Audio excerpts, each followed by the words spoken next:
Move along, stranger. We don't want any trouble.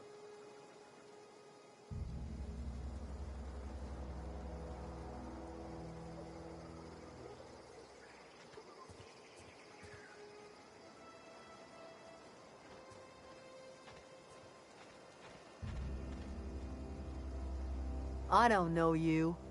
Whatever you're looking for, it ain't here. Move along. Answers, huh? You must be one of those philosophicals. Already got ourselves one of those. Yeah, that's us. And you can tell Thompson we're doing just fine by ourselves. If you're gonna start wandering around my camp, know that I got my sights on you. Over in the hothouse, tending crop. Enough with the questions. No offense, but I've got a lot on my mind. Explains why you're still yammering on at me. No, I'm sorry. That was unworthy of me. Lady named Zoe went missing some nights ago. Just up and vanished without a trace. Now I'm pacing around wondering if marauders got to her. It's not like Zoe to go wandering. Figured she might be out scavenging, but that ain't exactly her talent. Can't imagine where she's gone. Hell's a wide place. She could be anywhere.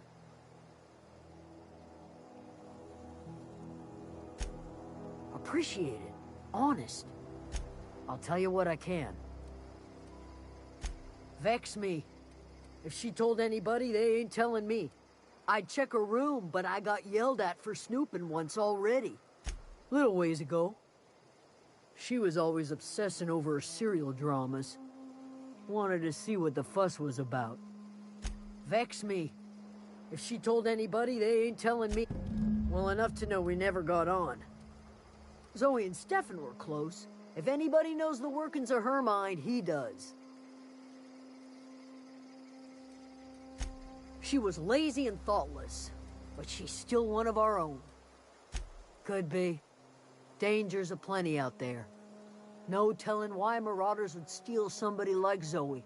Got no useful skill as far as I could tell. Marauder gang just moved into the districts a little ways east. Their numbers vex me. What is it?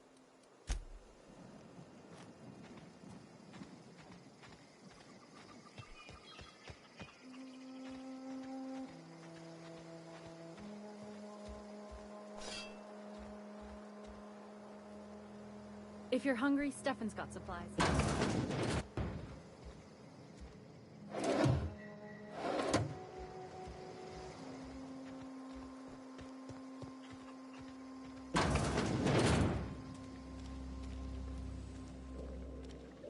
Oh gosh, it's so pretty. If you're hungry, there's meat turning on the spit outside. If you're bearing illness, find a place to lay your head down and I'll fetch you a poultice. Whatever your troubles with Edgewater, leave them at the gates and be welcomed here. Any questions, dear? I have been called that, among other things. Green Thumb, grandmother, the strange old lady who keeps flowers. But yes, Adelaide will do just fine. Excuse me, Miss McDevitt? Sorry, it's just... You got such pretty trees in here. Why, thank you. You're Robert's girl, aren't you? I remember when you were but a sprout. Thomas speaks of you often. Are you staying long? You should try some of my tobaccorn tea. I brew it in an old spittoon, but it's been cleaned. No, dear. The garden belongs to us all. Life is the gift of the universe, and the universe yields its bounty equally, absent of cynicism. The privilege of the young. What you need is a little taste of my special mushroom soup. It'll broaden your mind. Or at least your irises. A home for anyone who's ever turned their backs on Edgewater. A home for those of us with nowhere left to go and nothing to lose. So like the spores of the puffball, cast on the wind and alighting on fresh soil. It is an unpleasant story, dear. But the short of it is that sometimes one wakes up and realizes the place that was once her home for much of her life has changed. The home in which we spent our lives has left us behind, and so we must move on. And that is as much as I will say on the subject. Reed Thompson, you here on behalf of that cold-eyed reptile? Let's hear it. What's Reed's idea of peace, then?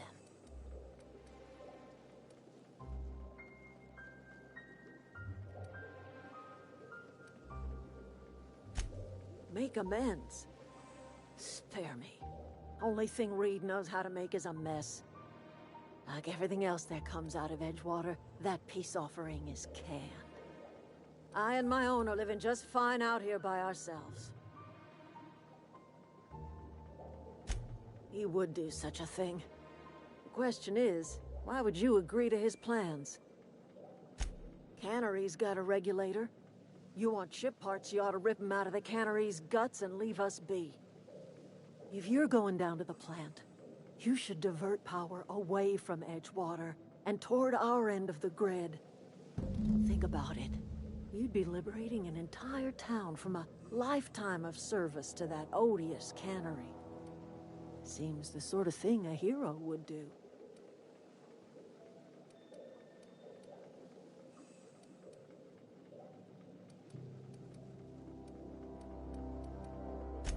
I trust you will listen to your conscience.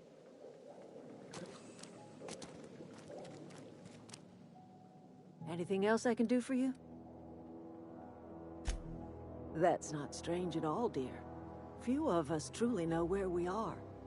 The world can seem like a forest without end, and it is all too easy to lose one's way. But we must remember that being lost is the first step in discovering yourself. Glad I could help, dear. A sadness of the... Are you not feeling well? Ought to lay your head down if you're running fever. Are you talking about an escape pod of some sort? Where did you say you were from? I could do without the mockery. If you don't want to tell me where you're from, that's fine by me. Is that a new settlement of some kind? I haven't kept news from outside the Veil. Oh, you're talking about that old piece of folklore. Now I'm convinced you're delirious. You really ought to lay your head down, dear. Babbling only agitates the humors. You ought to try some of my purgative tea. Won't cure what ails you, but it will distract you from... Maybe I do. I don't know yet. Growing up, I heard my folks talking about the Hope. Always believed it was just a story we told ourselves to keep our spirits up. Listen, don't you worry about what I think. That's not important. Worry about what the board thinks of you going around talking about lost ships from decades past. You carry on about coming here from another world, and people will talk. Talk leads to questions. No, but the board may have reason to fear you. I'm listening. I am getting old, you know. These two lamps of mine are not as bright as they once were. Or I might have seen you for what you are. My dear, we are all visitors in a momentary universe. Our lives flicker in and out like the guttering of a flame. Here now, then gone. Me and mine are just carrying on as best we can, trying to live our lives in a way that does not feel wasted. A little prattling never hurt anyone, dear. You might even catch a little sense, if you listen close enough. I can't stop you from conducting your business down at the plant. I just want you to know that if you take our power away, you will have brought an end to our way of life. Not under Reed's watch. He and I would come to blows within a day, and he would never tolerate my tending to a garden. This is my home. It will be my home even if Reed cuts our power. Simple as that. That's because Reed was my boss. I was the cannery's one and only flavor specialist, you see. Remember that limited run of white chocolate saltuna? That was all me. My son worked in that cannery. When the plague started coming, he was one of the first to fall sick. We had a store of medicine locked away, but Reed refused to treat him. Said my boy didn't deserve treatment. Said the medicine would have been wasted on him. So I buried my boy in the cemetery, gathered my belongings, and left. I could not possibly care less if he does, but you're surely welcome to ask him.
The control room should be off to the right. I hope we're doing the right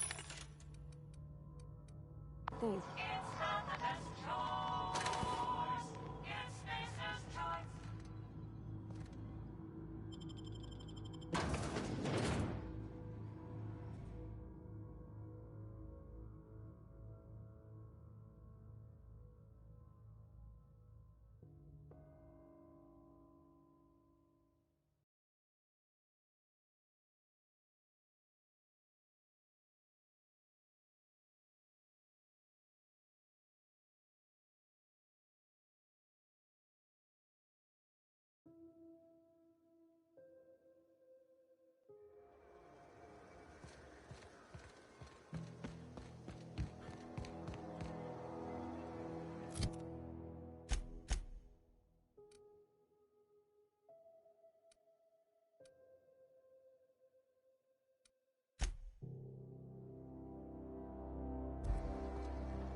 System. Security patrol. Get ready!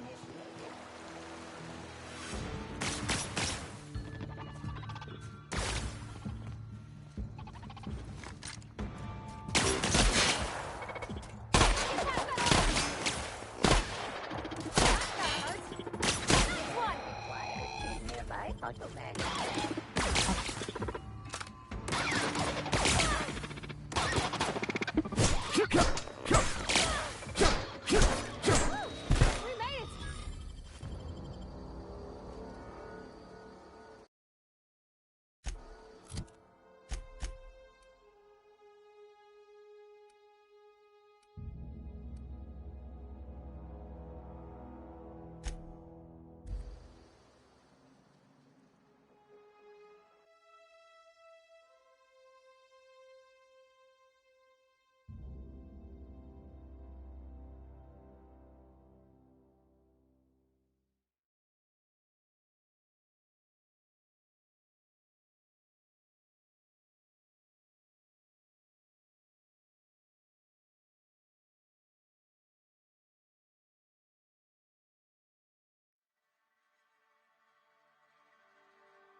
I appreciate the company and all, but you really ought to leave. You don't want to be seen around me. Because I'm sick. You don't want to associate with people in the sick house. We're not worth your time. I'm in about as much trouble as I can be. No reason you ought to be tarnished by association. People are gonna talk. The walls talk, is all. We all got sights on each other. Any of us breaks company protocol, boss is gonna hear about it from 6 different mouths. Maybe you don't know this, but there's a real simple reason you don't talk to the plagued. You don't want what we've got. Don't. Please. I could get into a lot of trouble. That's kind of you to say, I suppose. But I don't need help. What I need is to understand my own folly. Company always tells us weak spirits lead to weak bodies. If I didn't want to fall sick with plague, maybe I should have worked harder. Maybe I should have taken more pride in my work. I really wish you wouldn't say those sorts of things. I told you once already. People could be listening. I'm feeling a touch faint.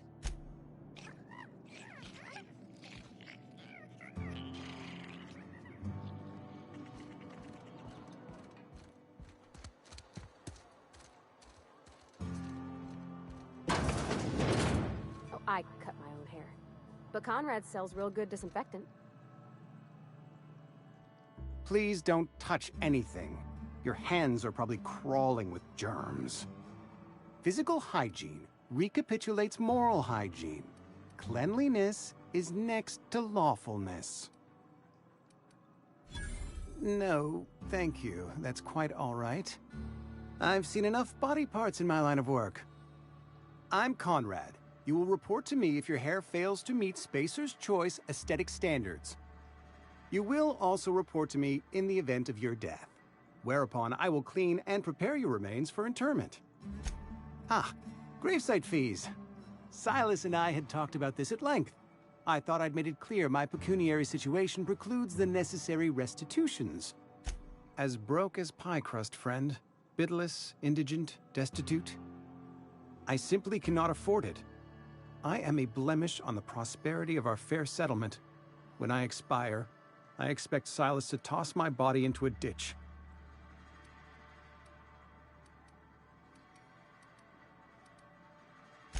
Thank you, no. I despise the cereals. Tell Silas I can't afford to pay, and that I fully expect to have my medical rights revoked for this dereliction. With my apologies. Some time ago, I fell ill with the plague. By the grace of the law, and through my own hard work, I'd proven worthy of treatment. Frankly, I don't imagine I'll earn that right a second time. The barber work hasn't been profitable, you see. I've had to keep this old place running with my own savings. Not a bad idea. But I'd need some kind of collateral. My pair of lucky clippers! No, that won't do. Your idea intrigues me, but I'm afraid I don't have anything to give Silas. I'm open to suggestions. Much obliged.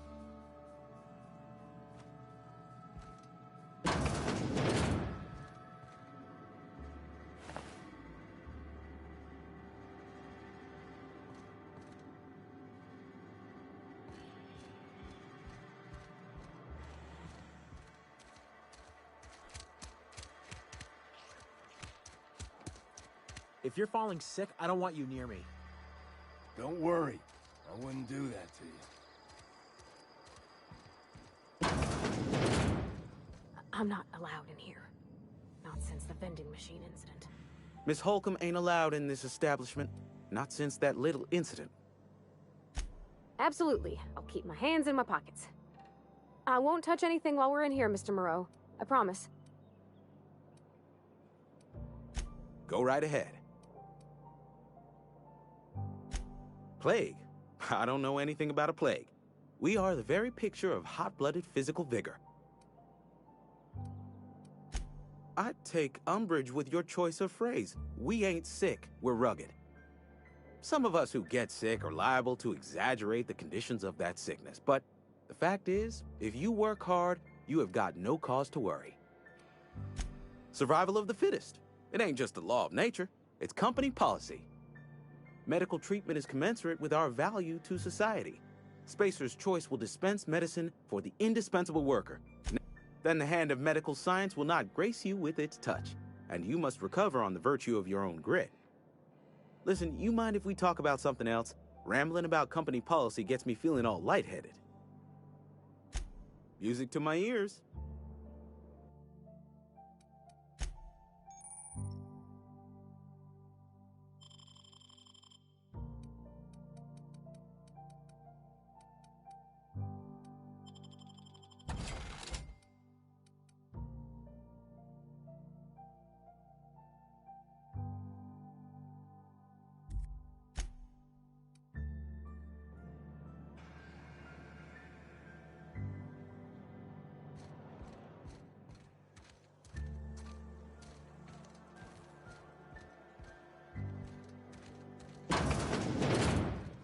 You're not a big drinker, are you? I don't know you.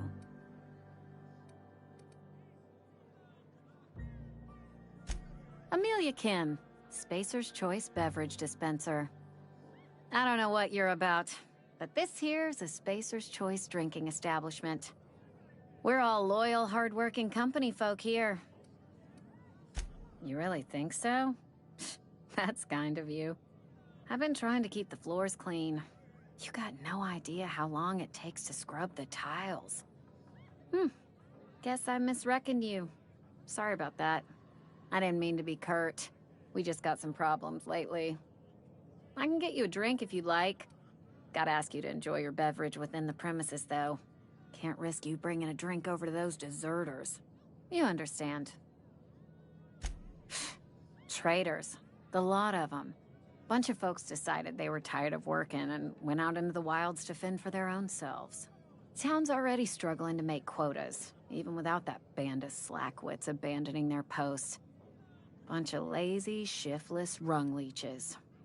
Anyway, enough about them. What can I do for you? Go ahead. I don't see how that's any of your business. You're the first to ask after me in some time. I'll give you that. But I don't have a story to share. My family's worked Spacer's Choice for 2 generations, and I've lived in Edgewater just about all my life. Wanted to work in the sciences once upon a time. Would you believe it? What happened, you ask? What always happens when you're dreaming? I woke up. I just didn't have the brains for it. Asked too many questions. Wasn't suited to the work. So I did the right thing and worked the life I was always meant to live. Now that I'm behind a bar, I can ask all the questions I want. Important ones. Like, when are you gonna pay your tab? And would you like another round of cold, refreshing 0G? Don't talk to me that way, please. Spent many years disabusing myself of that notion. Don't need you putting it back in my head. Lab work ain't for me. Never. What's wrong with that? It's good, honest work. Pots and pans don't scrub themselves. Glasses don't fill themselves either. Unless you're in Byzantium. I hear everything's automated there. Not that I'll ever find out. They did. They gave me a life. Gave me a purpose. This is where I belong. Not so fast. I told you about my life. Your turn to tell me about yours. So, what's your story? That right? Prove it.